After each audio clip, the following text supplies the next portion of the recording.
Infertility is a silent struggle affecting thousands of families in Kenya. But now, one voice is changing all of that. Today, we are here with Honorable Millie Odhiambo, a voice behind the Assisted Reproductive Technology Bill, a bill that is giving hope to families struggling to conceive. And today, she'll take us through what inspired this and how the ART bill is going to shape the future of fertility care in Kenya. Welcome. Thank you. To our show. Thank you. I'll ask you to take us back to where all this started. What inspired you to take on this challenge? What inspired me was a group of women who are in a support group, and they're a support group of women who are struggling to have children. Most of them educated women, professional women, working in various fields who are struggling to have children, and many of them have tried ART. Yeah. With varied successes, but mostly with challenges. So when they called me, they said there's no legal framework. Some of them were feeling like they were being exploited. They were feeling the support systems were very inadequate. And they could not also talk about it because of the stigma associated with the issue of childlessness. So that was the first thing that prompted me to, push the ART bill. At that point, I did not know myself that I will not have a child. But then when I've hired, the fact of my childlessness became a campaign issue. And I was like, really, I think because I'm fairly liberal in mind, so I didn't think that people would take something like childlessness like it's such a big deal. Yeah. And so when I went to my constituency, I also noticed that there are women who would, like when I'm dealing with my constituents, people would confront me, or would engage me, depending on their different, categories. So people would come and see me, like farmers, like teachers, people living with HIV and AIDS who tell you we are one John Dilo. One John Dilo means we are the ones who swallow. And so they speak publicly. They don't come in hiding. Yeah. But then there's a group that would come always behind when everybody's gone. And they'll be telling me, Mweshimiwa, we are the ones who are like you. So I'll be like me, are you the very bold ones or the very vocal ones, or are you noisy? Because that's what I know of me. And then they were like, no, we are the childless ones. The childless ones don't talk before people. Then I also noticed something about childless women. Most of them are also the poorest because they are discriminated against, they are disregarded. They are mistreated in their various marriages. We married, coincidentally, we married two women who were childless. And you can see the way it's a big issue that they were being married and they're childless. It was really, really a big issue. That if, for instance, in one case, one of the instances is a sister to a friend of mine. If her sister didn't come through for her very strongly, I don't know how she would have been married because she was sick for a very long time. More than a year, the husband only saw her once. Because they don't regard people who are childless as, human or worth anybody's bother. So those are factors that prompted me to bring this ART bill. One is to destigmatize childlessness. And that's why I talk very boldly and frankly about being childless. I consider it a privilege to be childless. And I consider it a privilege because then I'm able to talk with authority over childlessness. I'm not talking from a point of empathy. I'm talking from a point of knowledge and of empowerment. I would want women who are childless to be heard. I would like them to be appreciated. And I would like them to be treated as normal people. Yeah. It's quite unfortunate because when there's an issue of infertility, cultures often point to the woman, whereas it's for a fact that sometimes... Science, not sometimes. Science point to the fact that it's many times it's the man with the problem. Not sometimes. Most times it's the man with the problem.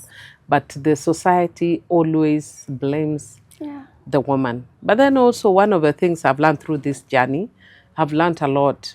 I've learned a lot that... our culture was very conscious of childlessness. There was cultural practices that try to shield a childless couple, including, you know, men, both men and women. If you, one of the books that we dealt with when I was in high school is called Introduction. You know, it's a poetry book. And one of the poems in Introduction is called A Leopard Lives in a Moor Tree. And when you look at A Leopard Lives in a Moor Tree, it's talking about a man who can sire children. And what did they do is to find a way of the brother helping him to have children, and then nobody really talks about it because it was stigmatized even then. Yeah. So society found a way of dealing with it, and even there are cultures where a woman is allowed to marry, in quote, another woman, so that then she can allow that woman to father the lineage for her. Yeah. So that the woman she's married, it's some kind of traditional surrogacy. So the woman she has married will then father the legacy, but not be the mother of these children. Yeah. Yeah. So it is recognized and it is respected culturally. Yeah. I think it has to do with a few members who do not actually appreciate what it's about. There has been a misinformation that their RT bill is about promoting lesbian and gays.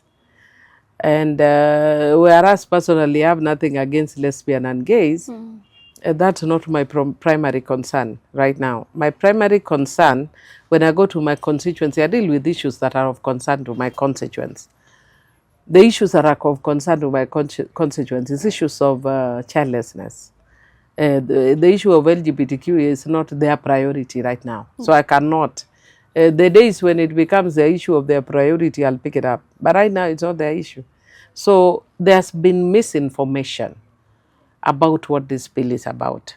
And because of that, you find one or two members. It's not the whole house. It's one or two members who are playing an almost gatekeeping role, if you ask me, because they erroneously think that it has issues to do with LGBTQ, and it doesn't. Well, the cost to humans is very high because the more it continues, it means the more women who are acting as surrogates and even women who are childless will continue facing, you know, challenges. There are women, especially prominent women, who are childless, and they don't want to be subjected to public scrutiny about it because of a stigma. You remember the first group that I told you that confronted me about it. One of them served as a member of parliament. When she met me, she wasn't a member of parliament, but she later served as a member of parliament. But she's kept her issues very, very quiet. And I know that she has to bend the practice here a little bit, you know, in order for her to have a child through assisted reproduction. I know Honorable Joyce Lay was willing to be open about her situation. And when she spoke about it in parliament, she broke down and cried. Why? Because then she's made to almost, you know, share her private life. She was forced to go and adopt her own son that she even has a genetic link with, because for her, somebody carried, but she's the one who donated the gametes. But she was forced to go and donate, to go and adopt her own son. And now when the son was older, she was telling me now, it came out that when they wanted to travel, that she's adopted. That is adopted, and she was like, oh, you mean I'm actually adopted? So she has to go and explain all that.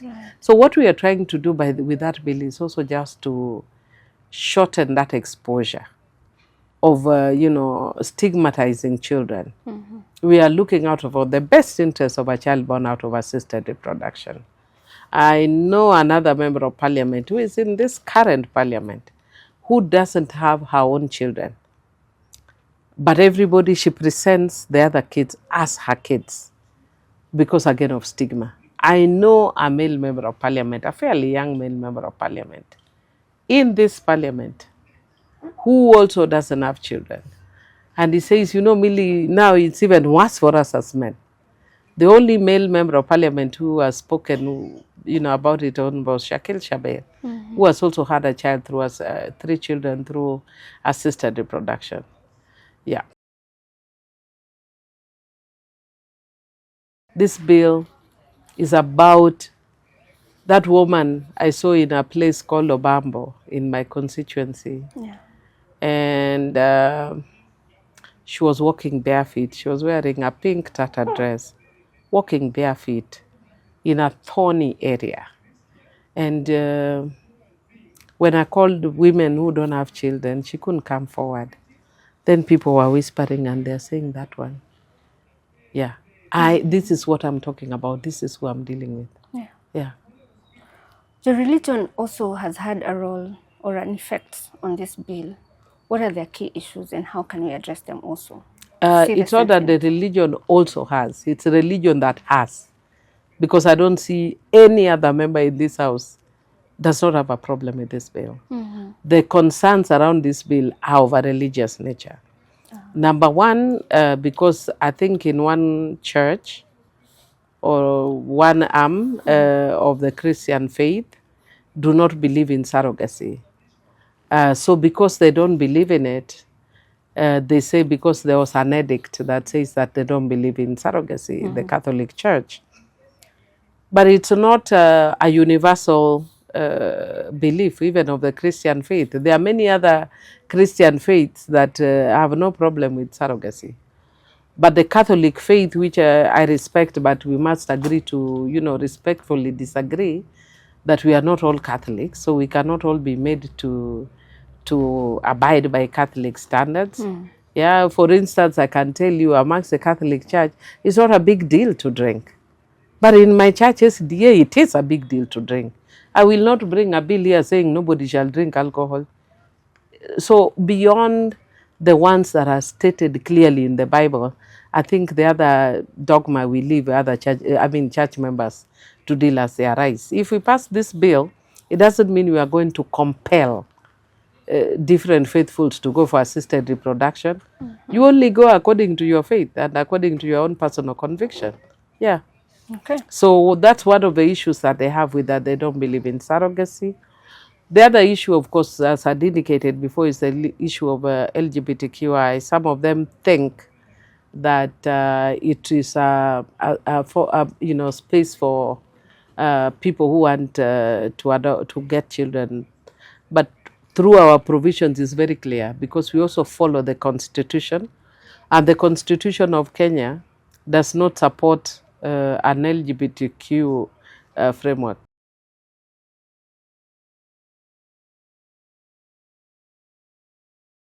What we are trying to do is to try and get the services devolved. And we're asking the counties to prioritize, issues such as, assisted reproduction. Right now, if you actually look at a lot of the counties, there's hardly any county talking about assisted reproduction. Yeah. And even reproductive health care alone, leave alone assisted. So we are trying to, prioritize in getting the counties to prioritize and to put facilities that deal with assisted reproduction, and also to create awareness on the issues of assisted reproduction. Yeah.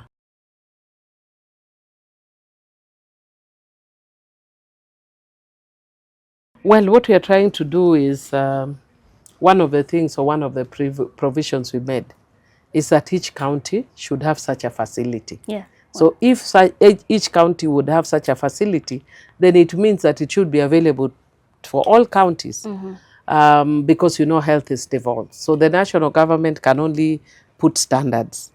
And part of the standard is, for instance, passing such a law that talks about licensing, that talks about offenses for violating the law. Yeah.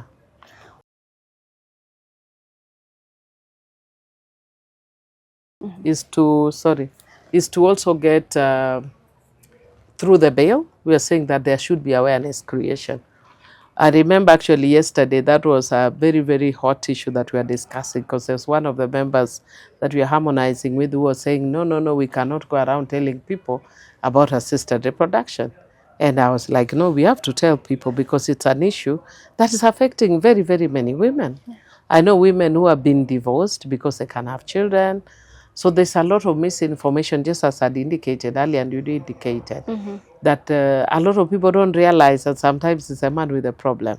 So we are doing a lot of awareness creation right now, but also saying that by the bill, there should be awareness creation. Okay. Yeah.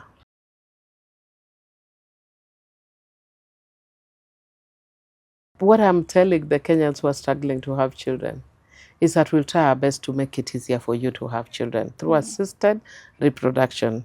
You know, through technology, we are able to do so many things right now. And if technology can assist women and men who are depressed, who are frustrated, whose marriages are breaking because they don't have children, why not? And that's what we are going to try and do. Use technology to make life easier, to save marriages, and to make people happier. I understand that ART cost is very high. Yeah. But it was even higher when the only place you could go is out of the country. But now that it's been brought within the country, it's slightly cheaper. If it were to be devolved in all 47 counties, it means it will even be cheaper, because usually the demand is what affects the costs. But if the demand is now reduced, because then people can disperse all over, then the price would, go down. So what we are encouraging counties is to invest in training people with those skills, and getting facilities that can also help. Unfortunately, what Kenya is doing, unless if those people will be using it as a medical tourism hub, but not involving gametes that are Kenyan, because, or surrogates that are Kenyans, because we are limiting the use to Kenyans, to Kenyan nationals. We are proposed using it or limiting to Kenyan nationals. Yeah. The ART bill may not answer every question, but it's a start, and Honorable Millie Odhiambo promises hope to families that look to grow. My name is Yvonne Kawera, and this is Willow Health Media.